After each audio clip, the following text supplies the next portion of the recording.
à la recherche de ma silhouette idéale. Je te souhaite la bienvenue dans le podcast d'une mangeuse émotionnelle. Moi, c'est Stella et j'ai décidé le 3 novembre 2023 de me foutre la paix avec mon alimentation et mon poids, afin de guérir de mon TCA qui est l'hyperphagie. Et j'ai envie de t'embarquer avec moi dans mon processus de guérison. Je te laisse avec l'épisode du jour.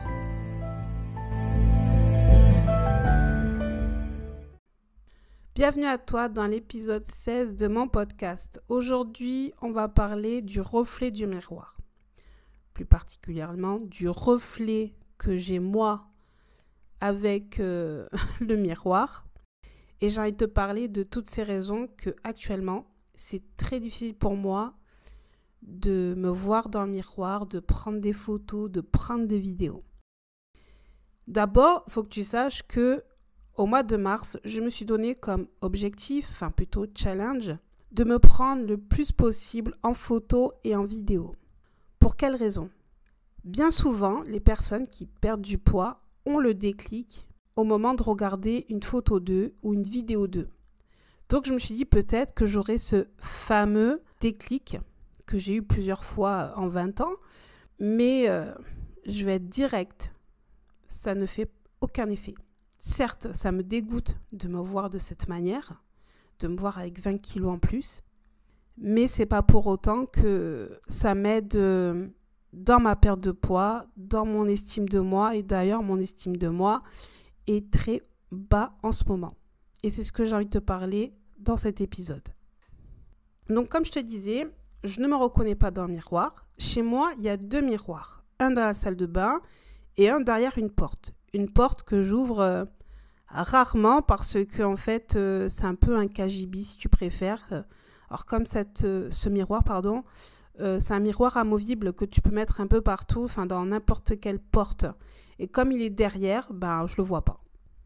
En ce moment, je suis un peu en colère contre moi-même parce que je me dis que ça fait environ 20 ans que tu fais attention à ton poids, de près ou de loin. Et en 20 ans, faut se dire, j'ai pris 20 kilos. Et je m'en veux d'avoir fait autant de régimes, autant de rééquilibrage alimentaire, parce qu'aujourd'hui, je ne me reconnais pas. Quand je me vois à l'œil nu, c'est-à-dire quand par exemple là, je regarde mes jambes, je les vois avec 20 kilos de moins. Donc je me vois quand je fais 70 kilos.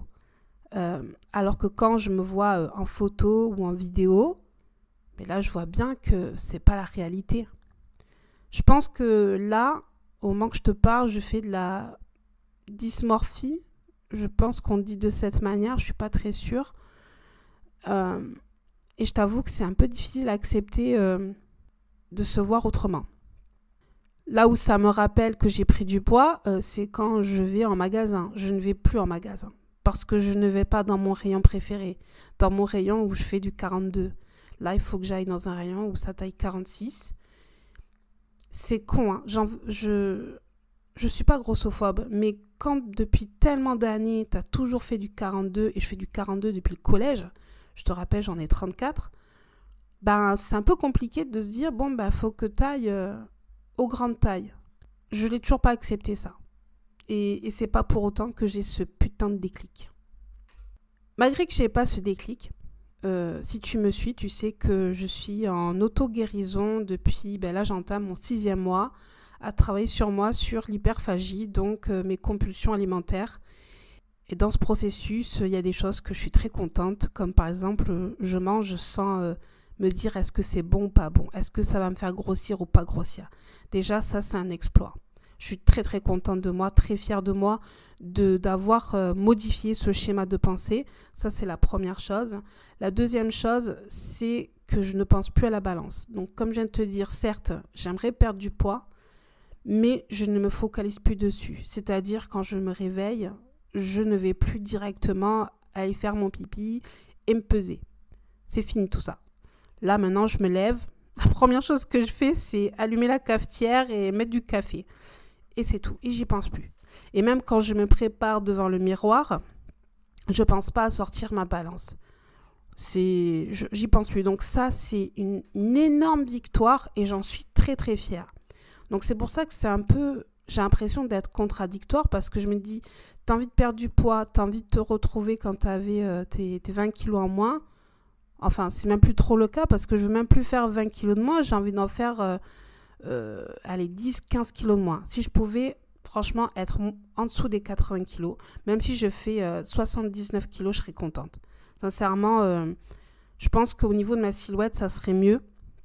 Parce que faire 70 kilos, actuellement, je suis plus capable de faire autant de régimes, autant d'efforts, autant de sacrifices pour y arriver. Moi, à l'heure actuelle, je suis dans une optique à trouver ma routine qui me convient le plus et le mieux et sur du long terme. Donc actuellement, je suis très contente. Mais mon physique, ça va pas. Donc dans l'épisode que je te parle sur mes difficultés à la reprise du sport, donc je te laisse l'épisode dans les notes de l'épisode aussi pour te parler un peu de ma reprise du sport. Donc pour faire bref, j'ai repris le Pilates, un sport doux parce que j'ai quelques petites difficultés. Mais en fait, je me suis rendu compte qu'en ce moment, j'ai une très grande appréhension. Actuellement, je suis en congé parental et ça fait un peu plus de 2 ans que je ne suis plus en activité professionnelle. Moi, je travaille en grande distribution et la plupart de mes collègues, je ne les ai pas vus depuis que je me suis mise en arrêt pour grossesse. Et en fait, j'appréhende énormément leur regard. Et c'est là que je me suis rendu compte, là, il y a quelques jours, que je me suis dit, mince, en fait, le regard des autres, t'es encore important pour toi. T'es encore important, enfin, t'as compris. Je pensais que c'était quelque chose qui me passait au-dessus, mais en fait, non. Parce que ces collègues, ça va faire 9 ans que je suis dans cette entreprise, et ils m'ont vu plus mince. Quand je suis rentrée, je faisais 20 kilos de moins. Et ils m'ont vu prendre du poids sans trop voir parce que ça, comme on me disait souvent, ça se voit pas que tu as des kilos en plus. Ça se voit pas que tu as des kilos en trop parce que c'est très harmonieux. Tu as les kilos là où il faut, comme dirait un certain de mes collègues. Mais quand tu t'es déjà connu plus mince, c'est difficile d'accepter ce genre de comment dire, de compliment, parce qu'en soi, c'est un compliment. Dire ça va, t'as pris du poids, ok, mais c'est bien réparti. Pour revenir à ça, je m'éparpille, désolée. Leur regard, j'appréhende. Pourtant, c'est dans environ 2 mois et demi, 3 mois que je vais reprendre le travail. J'appréhende énormément, surtout les personnes qui vont me dire « Ah, mais t'as pas perdu tes kilos de grossesse » ou « T'as pris du poids ». Je ne sais pas comment je vais réagir. Je ne sais pas si je vais les envoyer bouler ou est-ce que je vais leur dire le pourquoi du comment ou simplement ne pas répondre. Parce que bon, tu ne le sais pas, dans ma perte de poids, c'est compliqué, mais il y a aussi d'autres facteurs que je ne te dis pas encore parce que je ne suis pas encore prête à le dire. Il n'y a que quelques personnes qui savent ce que j'ai actuellement et qui empiètent sur ma perte de poids ou pour sculpter ma silhouette plutôt. On va dire ça comme ça, plutôt sculpter ma silhouette parce qu'actuellement, comme je t'ai dit, la perte de poids, c'est compliqué certes. Ce que j'ai compris là, parce que j'ai fait encore un bilan sur comment j'ai pu perdre mes kilos facilement avant, le bilan que j'ai fait, c'est que j'ai toujours été en activité. Au début, j'étais au collège, après j'étais au lycée, après j'ai commencé à travailler. Là, c'est la première fois que je suis sans activité depuis un peu plus de 2 ans et demi. Donc, enfin un peu moins de 2 ans et demi plutôt. Donc forcément, déjà mon activité principale, donc le nombre de pas que je peux faire est diminué. Dans mes premiers travails, je travaillais en hôpital, donc on marche. Après, j'étais auxiliaire de vie. Alors là, tu marches beaucoup parce que moi, je travaillais en centre-ville, donc tu fais que marcher. Et là, depuis 9 ans, je suis dans une grande distribution. On est souvent à marcher. Donc, certes, on fait des plus petits pas parce que moi, je suis dans un stand. Tu fais des plus petits pas, mais tu fais du pas. Moi, je me rappelle que en étant en activité, je suis au minimum 15 000 pas par jour. Au maximum, je suis à 20. Je suis à 20 en général le vendredi, samedi, parce que c'est là où il y a le plus de monde. Et là, je passe, quand je traque, en ce moment, je traque mes pas, je suis entre 6 à 10 000 pas. Donc déjà, mon NEAT, je te laisse regarder sur Internet ce que ça veut dire, parce que avec tous ces mots spécifiques, on va dire sur ma dépense métabolisme basale, on va dire que ça comme ça, pour faire simple, est complètement différente. Déjà, je suis beaucoup plus sédentaire parce que je fais beaucoup moins je suis pratiquement assise le long de mes journées. Je fais très peu de marche, à part de faire de la poussette, de la balade à ma fille ou aller au parc. Mais bon, c'est pas tous les jours. Pourquoi je fais cet épisode ? C'est suite à une masterclass. J'ai suivi une masterclass il y a quelques semaines. Et la personne qui a animé a dit cette phrase. Si tu étais dans une île déserte, est-ce que ton poids serait un souci ? Et moi, je me suis dit, non. Mon poids à l'heure actuelle, là maintenant, non, ce n'est pas un souci. Mais par contre, dans cette île déserte, je ne voudrais pas qu'il y ait de miroir.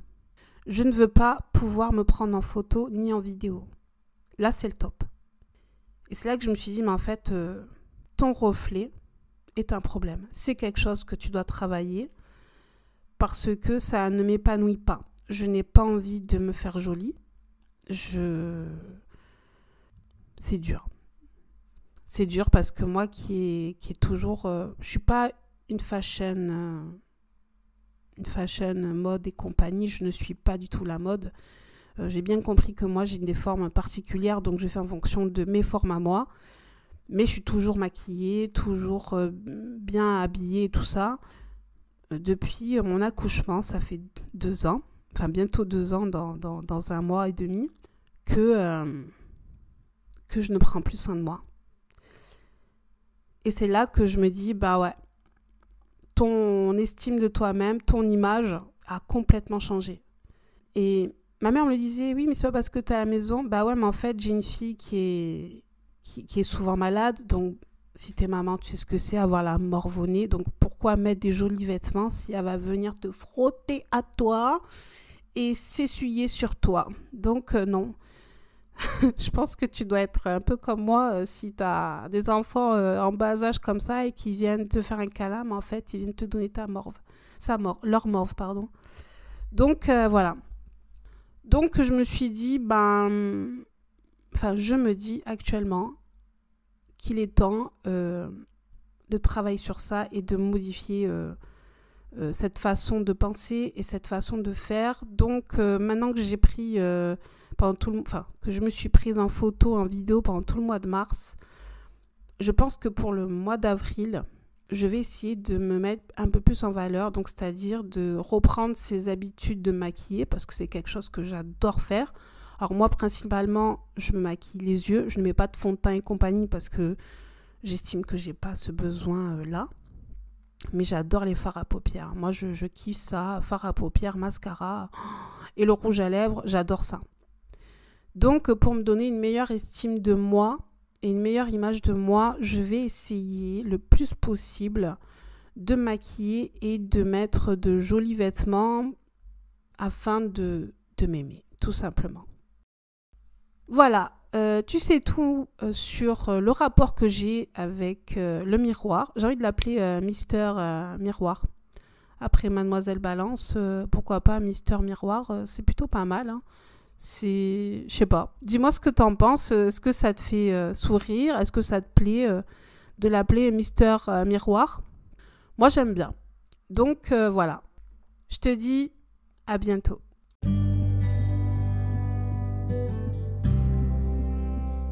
Merci à toi de m'avoir écouté jusqu'au bout. Sache que de parler de mon hyperphagie me fait extrêmement du bien. N'hésite pas à noter le podcast et à partager l'épisode si celui-ci t'a plu, afin de le faire connaître à des personnes tout comme moi ou peut-être comme toi qui mangent ses émotions.